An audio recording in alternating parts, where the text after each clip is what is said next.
You gotta be able to make the connections. All right, I'm just gonna try to make the connections for you. Now I see many people are taking a different angle with this, rightfully so. They're going with the FAFO as Donald Trump sits there and proclaims he's going to do XYZ to the land in Gaza. Right. I totally understand that.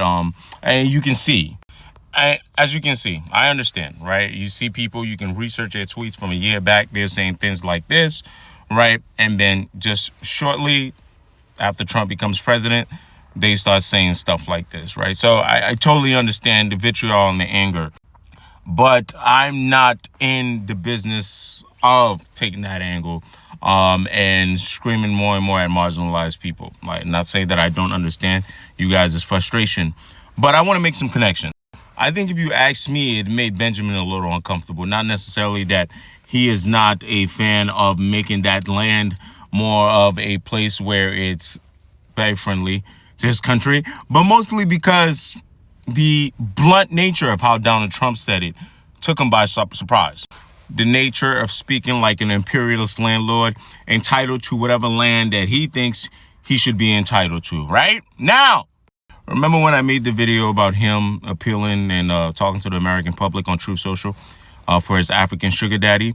That also had to do with land. He kept it pretty vague, but the group that he was talking about that he thinks is being marginalized in South Africa were white people in South Africa. You know the history there. So just follow me, think about that, right? Come back here. Now, I know the place. I know the lobbying group, AfriForum. I know the lobbying group, AIPAC. I know the place, okay? I don't want to overcomplicate this.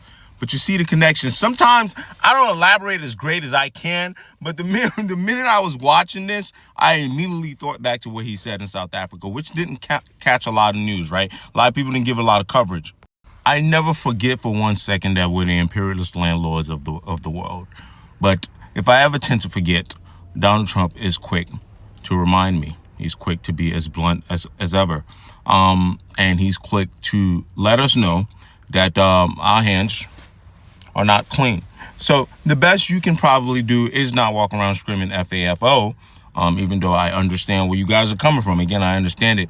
But it's to try to make these connections and give it to the people who think they're voting for him because of eggs, who think that the other side is doing exactly what he's literally putting out in Front Street, and to advocate for a better political system in which our voice and our interests can be heard.